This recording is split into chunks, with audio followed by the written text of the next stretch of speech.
Va. Entonces, pasemos ahora a una categorización o clasificación de los objetivos. Sí, creo que otro tiene clase también. Va, entonces, la clase es rapidita, mucha. Vamos a hablar de algo sencillo que es el testing static testing. Entonces, el static testing es completamente, bueno, la única diferencia contra las pruebas que platicamos el laboratorio pasado, las unitarias y todas esas, es que, como bien dice el nombre, estático, son las pruebas que le empleamos a nuestro código sin ejecutarlo. Entonces, las pruebas son al código puro.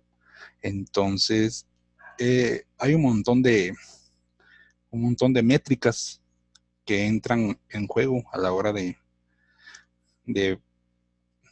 cómo validar si nuestro código está bien hecho, si nuestro código es de calidad. Entonces vamos a ver unas cuantas. Entonces, una definición de qué son las pruebas estáticas es el tipo de pruebas que se le aplican al software en donde el código no se somete a una ejecución.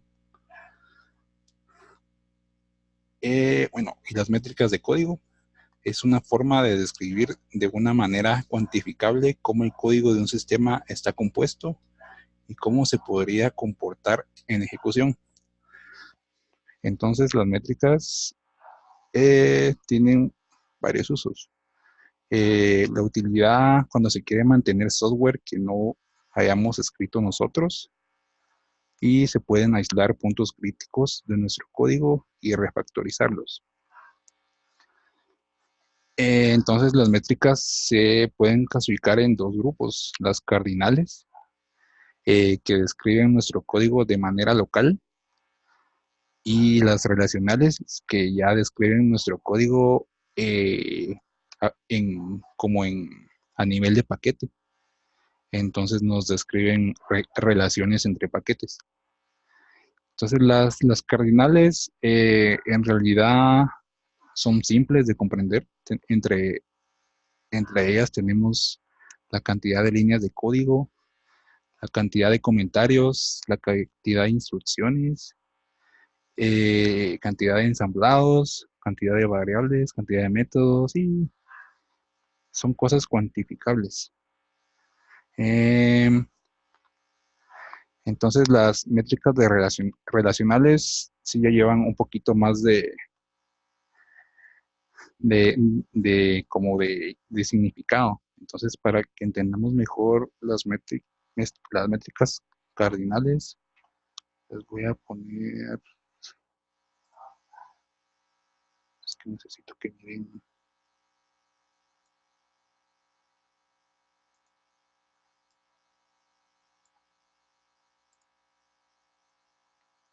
Necesito que miren un diagrama. Necesito que miren este dibujo.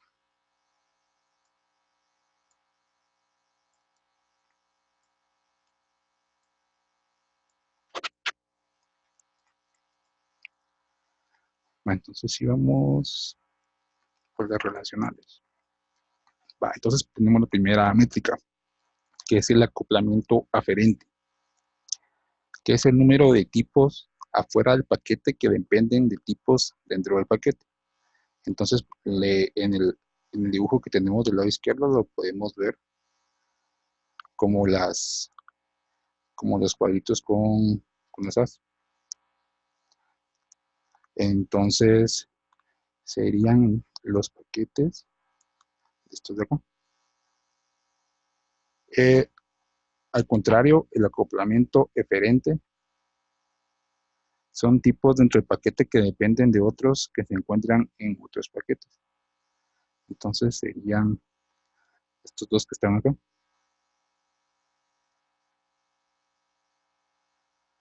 La otra métrica es la inestabilidad. Es la métrica que enfrenta entre sí al acoplamiento aferente y eferente. nos indica qué tan estable es un paquete y por consecuencia su resistencia al cambio. Entonces se calcula con esta operación. En el ejemplo se calcula de esta forma y tenemos que el índice de inestabilidad es 0.29. Entonces el índice de inestabilidad cuando tiene a 1 es porque si hacemos un cambio en nuestro paquete, es posiblemente, o sea, es muy probable de que influya en paquetes que se encuentran, en otros paquetes que se encuentran en nuestro proyecto. Entonces, cuando tienden a 0, es estable y eso quiere decir que sí se puede modificar sin perjudicar otro código. Otra métrica es el nivel de abstracción, que es el promedio de tipos abstractos dentro de un paquete. Entonces, esta es la que se calcula. Uy, no apunté con que se calculaba esto. No me acuerdo. Bueno, saltémonos al de cohesión. Cohesión es el número promedio de relaciones entre tipos de un mismo paquete. Entonces, está dada a través de esta fórmula. En nuestro caso, da un valor de 1.625. Entonces, en realidad, lo importante de estas métricas es la métrica inestabilidad, porque lo que queremos es identificar entre nuestro código qué tan flexible es a la hora de realizarle cambios. Entonces, estas son las métricas relacionales. También falta esta. La complejidad ciclomática es el número de decisiones o rutas posibles. Creo que sí, vamos a la ciclomática es el número de decisiones o rutas posibles que tiene nuestro código. Esta métrica representa la complejidad estructural del código. Por lo general se hace a nivel de funciones. Entonces es una sumatoria de qué tan complejo es nuestro código. Entonces se hace a nivel de instrucción. Y aquí les muestro las instrucciones que aportan complejidad a nuestro proyecto. Entonces, estas instrucciones que ven acá son las que aportan complejidad, mientras que estas no aportan complejidad.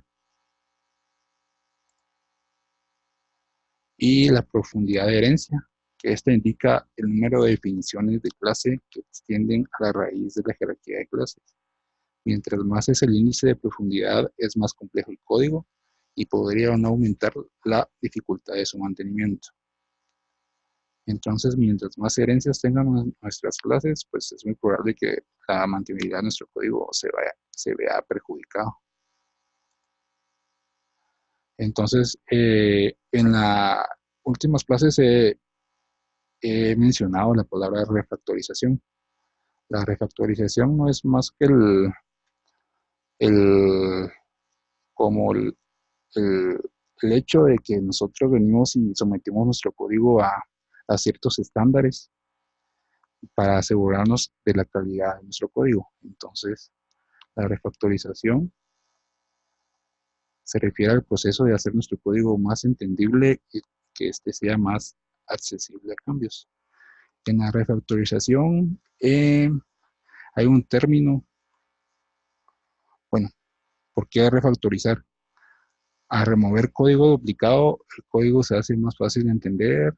El código refactorizado hace que otras personas se les facilite entender el código de otra persona y se mejora la velocidad del desarrollo. Entonces, si tenemos un código refactorizado, tenemos un código entendible y nos evitamos aquellas situaciones donde llevamos días trabajando en un proyecto y regresamos a una funcionalidad que la hicimos hace 2 días atrás y cuando miramos el código, pues ya no entendemos prácticamente nada, ¿va? Es cierto de que si tenemos buenos comentarios, pues se salva, es bastante fácil entenderlo, pero no le gana al tener un código limpio de que a la primera se entienda qué es lo que hace. Entonces, entre la refactorización hay un concepto que se llama code smells. Creo que su traducción más aceptada sería código que huele. Entonces, estos son patrones en nuestro código que nos indican un posible problema que existe o podría dar en un futuro. Entonces, eh, es importante mencionar que aunque ustedes, eh, por ejemplo, en SonarQube pueden detectar esto, code smells, pero es importante tener en cuenta que no necesariamente se puede interpretar como error, ya que eh, es probable de que sea solo que no, que no seguimos estándares. Entonces, ahí sí que depende del desarrollador o del equipo de QA si lo quiere tomar como error los code smells. Lo que se hace la mayoría de veces es poner como un límite de code smells. Entonces, si sobrepasa, digamos, los 15 code smells, pues ya se, se llega a la conclusión de que el código no es mantenible y está mal hecho. Entonces, los code smells, entonces los code smells los code smells y las métricas y todo ese tipo de pruebas vienen amarrados al lenguaje como tal. Entonces varía entre el lenguaje las métricas, porque digamos las métricas que vimos, las cardinales en un lenguaje que no es orientado a objetos, pues no tiene mucho sentido, ¿verdad? Porque no hay paquetes ni nada. Pero los code smells sí hay en cualquier lenguaje. Entonces les quiero enseñar, si nos ponemos a hablar de todos los diferentes code smells que hay, pues sí tendríamos que tener como 3 clases solo de eso. Entonces lo que les quiero enseñar son 2 páginas bastante buenas donde hablan de code smells. En esta página los clasifican en estas categorías. Entonces aquí, estos code smells son como los más genéricos, son los que ocurren casi en todos los lenguajes de programación. Entonces esta página les enseña, creo que no me acuerdo que había código, creo que no, solo que es para pago. Pero hay una que es la misma documentación de SonarQube. Entonces aquí, si ven acá, pueden ver todos los lenguajes que tiene soporte SonarQube. Y, por ejemplo, JavaScript, podemos ver todas las reglas. Imagínense, son 210 reglas y la mayoría algunas son bugs, pero la mayoría son code smells. Entonces aquí pueden ver de qué se trata el code smells. Entonces, es una manera de, o sea, ir viendo qué es un code smell, de qué se trata, cómo evitarlo, hace que nuestro código se vaya enriqueciendo y vaya mejorando. Y recuérdense que la calidad de nuestro código es como nuestra carta de presentación, mamucha. Entonces, sí es importante que vayamos mejorando en eso. Entonces, estos son los code smells. Entonces, saltándonos ya a la configuración de SonarQube.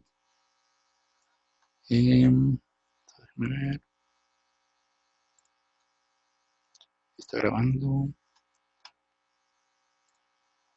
Va, entonces para configurar SonarQube.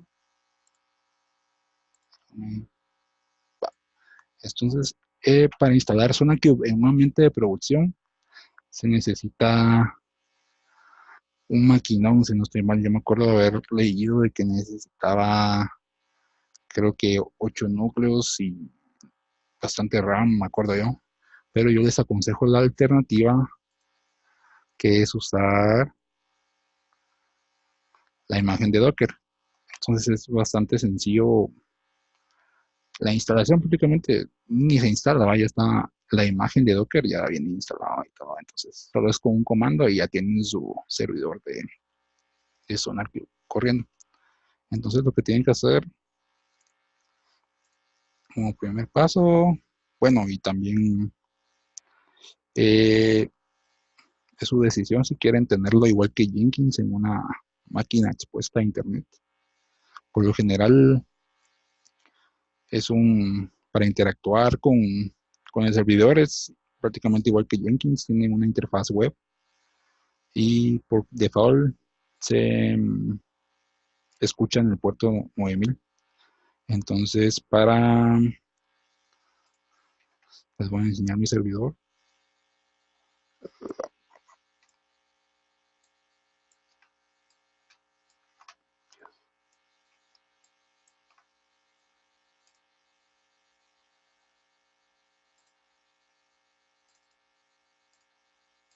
No tengo certificado. Entonces, ¿se acuerdan que con Jenkins tuve que hacerlo el proxy y todo eso para que me redirigiera el puente 8080 del default de Jenkins al 80? Pues igual tuve que hacer con SonarQube. Entonces, como primer paso que tienen que hacer para instalar SonarQube es obviamente instalar Docker. Entonces, lo más fácil es seguir las instrucciones de la documentación oficial de Docker. Igual que la clase pasada de Jenkins, les voy a, en un archivo, les voy a escribir todos los comandos para que instalen Docker, instalen SonarQube. Entonces, estas son las instrucciones para Docker. Bueno, ya instalado Docker, lo que tienen que hacer después es irse a esta dirección. Esta la pueden conseguir acá. Aquí hay un link directo a la imagen de Docker. Entonces, copian esto y entran a su consola de su VM. Entonces, digamos que ya siguieron todos los pasos para instalar Docker y ya tienen instalado Docker. Creo que es menos.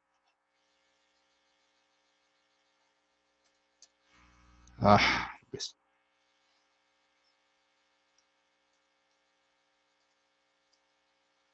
ajá. Entonces ya tenemos Docker. Entonces con el Docker pool que vimos acá,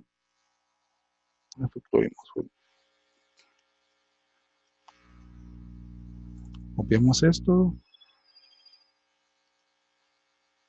y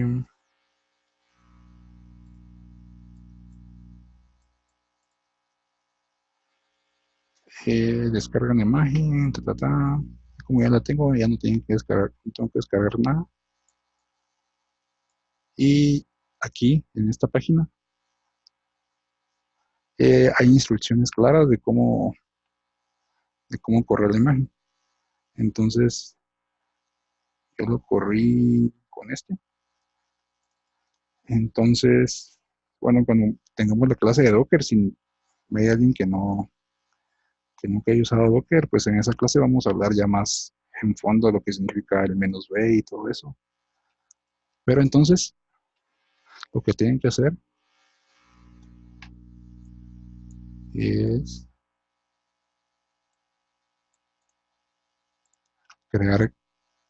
se van a su servidor y crean varias carpetas, crean las siguientes carpetas.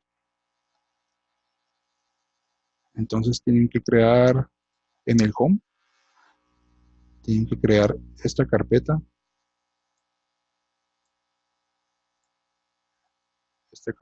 aquí hasta los 2 puntos, esta,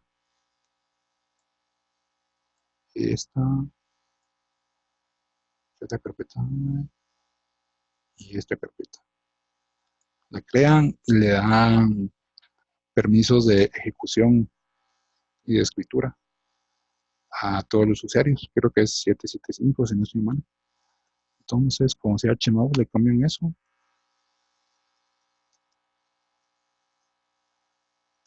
Y teniendo eso, ya teniendo las carpetas creadas y con los permisos, ya pueden correr Docker va, SonarQube. Entonces, se dan cuenta. Bueno, este parámetro lo que le indica a Docker es que va a mapear del 9000 al 9000, del 9000, el puerto 9000 del contenedor al puerto 9000 del host. Entonces, aquí, no sé si estoy mal, aquí podrían poner de una vez 80 y ya no tendrían que ser la parte del proxy de Nginx, de Jenkins. Sí, sí. Entonces, eso es más fácil todavía. Con esto pueden hacer de una vez el redireccionado del puerto. Entonces, ya teniendo esto en el puerto 80, ya pueden ingresar similar a Jenkins desde un explorador cualquiera. Entonces, lo primero que tienen que hacer es crear un proyecto nuevo. Y vamos a crear uno. ¿Dónde se creaba? No me acuerdo.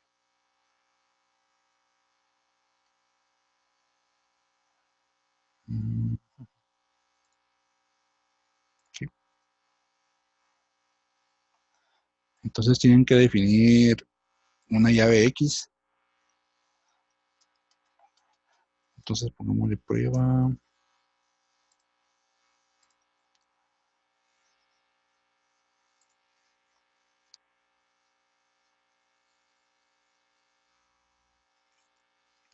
Necesitamos generar un token.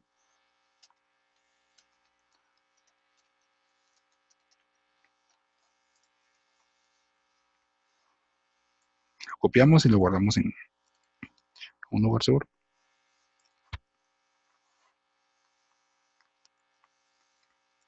Bueno, entonces aquí eligen en qué lenguaje está su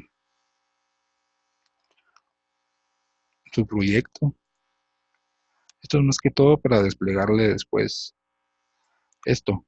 Ya con este comando, desde Jenkins podemos ejecutar el análisis. Entonces, ya teniendo nuestro proyecto creado, necesitamos instalar un par de cositas. Aquí en SonarQube igual hay un concepto igual que Jenkins de plugins. Entonces, dependiendo del lenguaje que ustedes quieran analizar, van a buscar los plugins. En mi caso, yo solo tengo instalado el de JavaScript. Aquí pueden buscar para C#, debería aparecer uno. Ya. Entonces, ya teniendo esos plugins, ya se los pueden agregar a su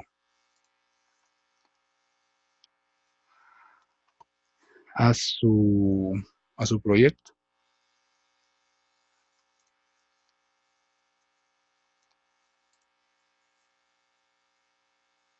Entonces, ya que vamos a generar otro token.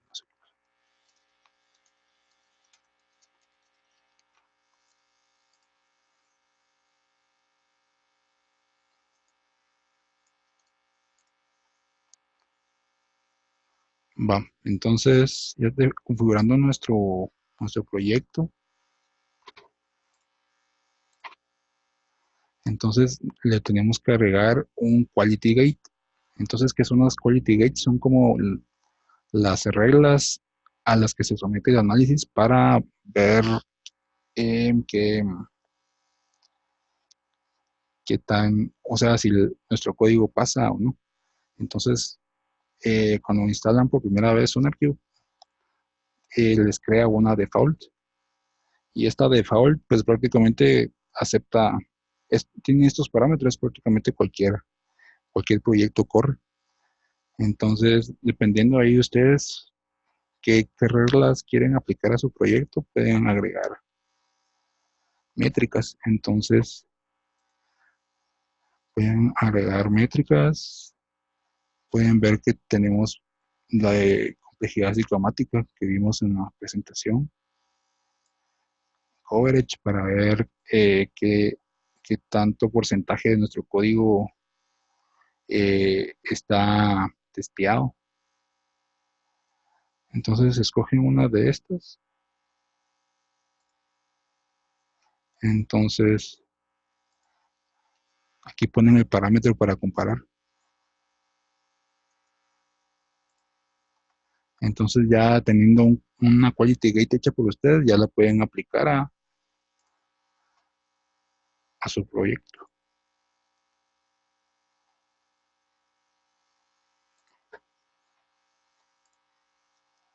Entonces ya pueden aplicar este.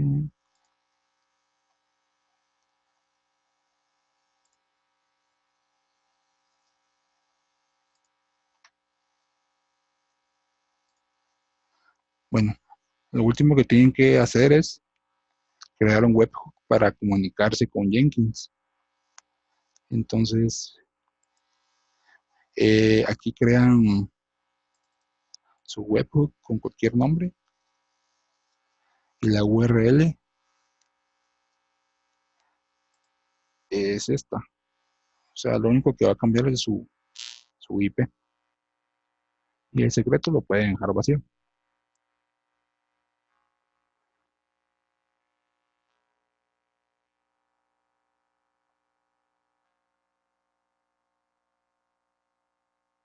Entonces, ya en Jenkins tenemos que instalar un plugin. Esto les digo que plugin es con inicio sesión.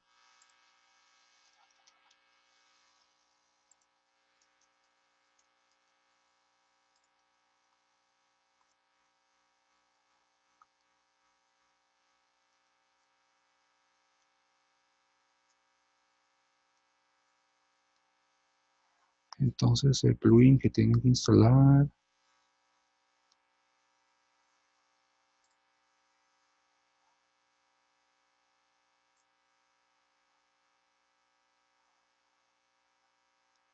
se llama SonarQube.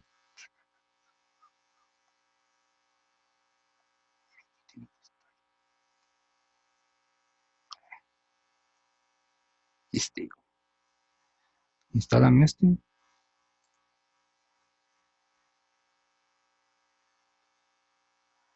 Entonces, después de instalar este plugin,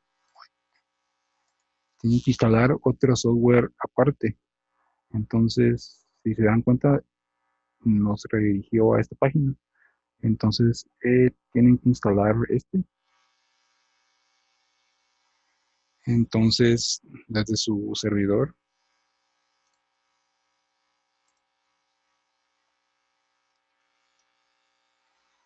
para descargar ese archivo, pues lo tendrían que hacer con Wiget. Entonces, descargan este archivo y lo extraen y todo, en donde ustedes quieran. Entonces, ya extraído los binarios del zip, entonces ya podemos ir a Jenkins.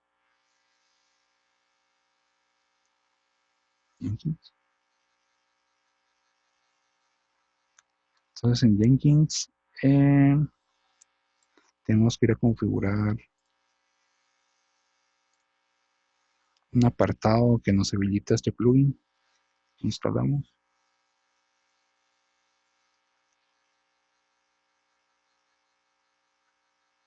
¿Verdad?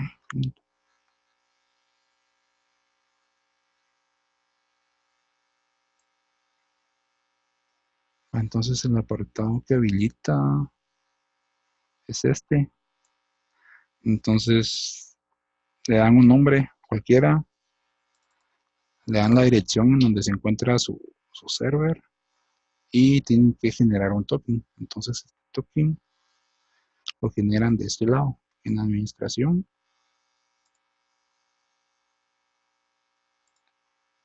en users, aquí,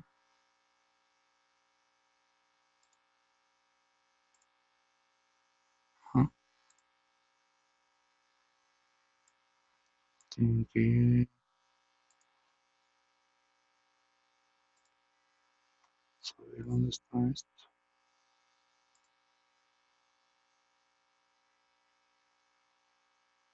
Aquí,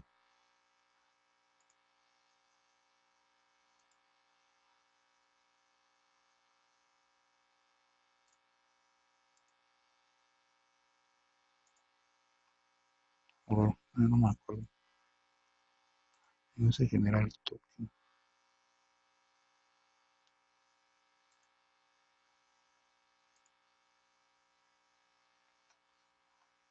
Mm,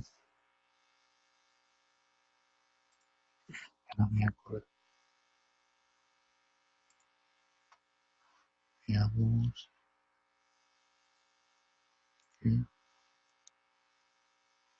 No,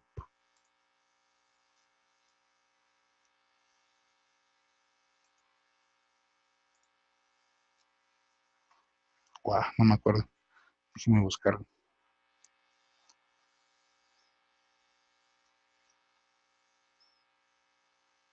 Eh,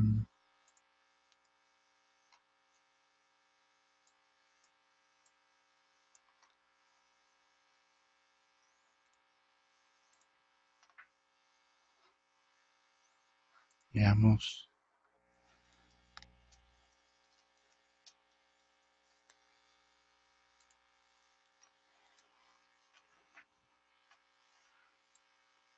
Aquí dice usuario, cuenta, seguridad. Ujú. Aquí es.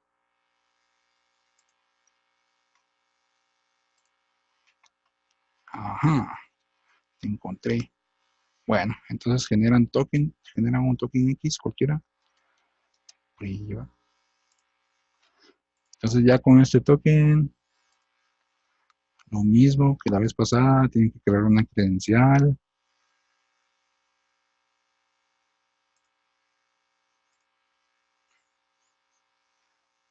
Igual como secret text. Vean el token, le dan un nombre. Entonces regresan a la configuración.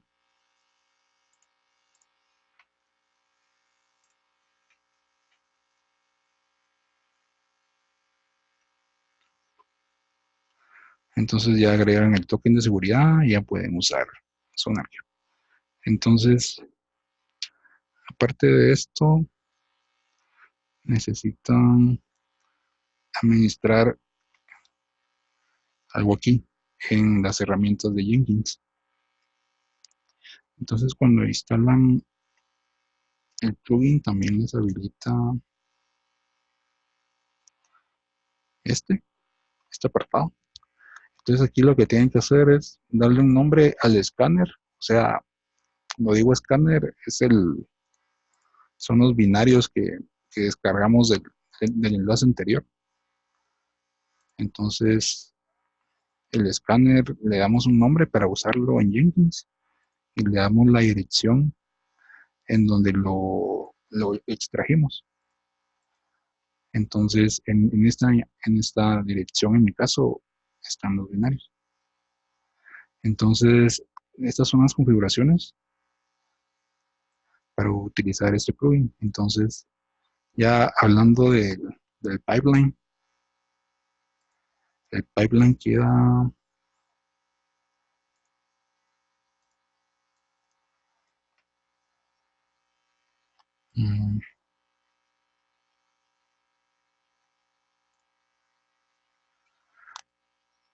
Entonces, el pipeline quedaría así prácticamente. Tienen que definir una tool. Entonces, este nombre tiene que coincidir con el que definimos acá. Tiene que coincidir el nombre. Otro detalle del pipeline. Después agregan un step y con esta palabra reservada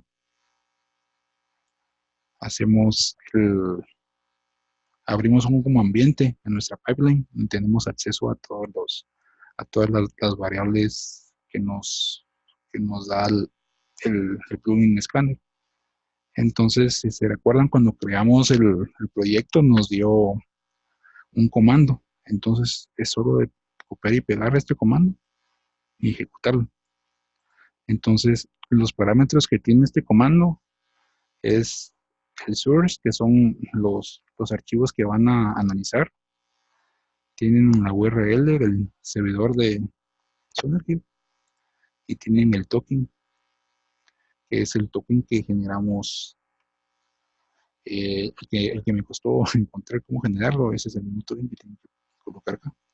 Entonces, en realidad es una mala práctica quemar este token. Lo que se debería de hacer es ir obviamente a Jenkins. Bueno, como ya tenemos este token en Jenkins, lo que podríamos hacer es usar una variable de entorno y, y utilizarla en lugar de tener este token quemado. Igual con la IP se podría hacer igual, como una variable. Entonces, ya teniendo esto, lo siguiente es esa instrucción que es como una brecha de tiempo que le damos a nuestro servidor para que nos responda. Entonces, le damos una brecha de tiempo, en este caso es de 1 minuto, para que con el webhook que configuramos del otro lado se comunique con Jenkins para ver el estado del análisis. Entonces, cuando corren el pipeline,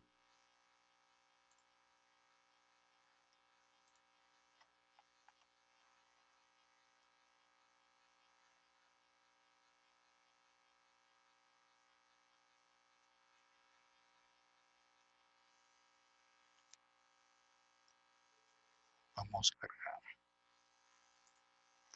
Entonces, cuando cargan el pipeline, tienen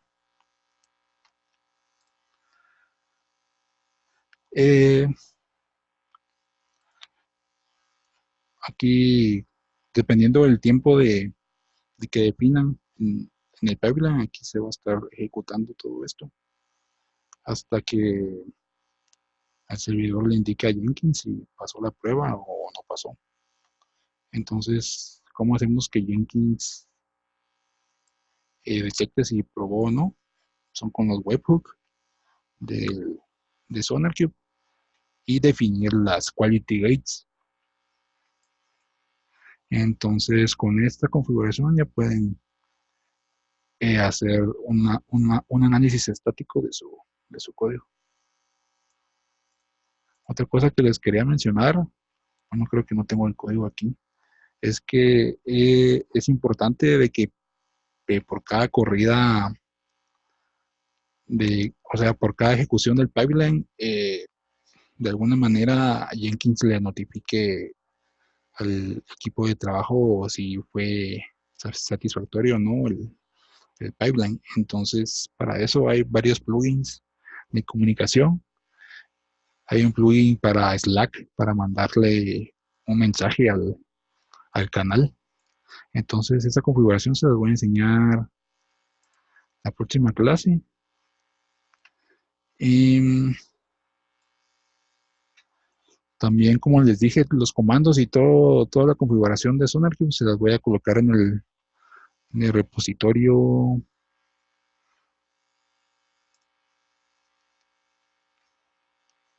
Aquí se los voy a colocar. Voy a crear otra rama, una rama de SonarQube. Ahí va a estar el archivo. Ah, no, aquí no se los voy a poner. Se los voy a poner. Aquí se los voy a poner. Aquí les voy a colocar el Jenkins file ya modificado, un TXT con los pasos para instalar Docker, para instalar SonarQube y la configuración del escáner del lado Jenkins. Entonces, eso es la clase de hoy. No sé si tienen alguna duda, me pueden escribir por el chat. Les voy a dejar tarea, pero creo que todavía no la tengo redactada. Pero es una investigación fácil. Entonces, esta fue la clase de hoy, mucha. Cualquier cosa me pueden hablar por correo. Entonces, feliz noche.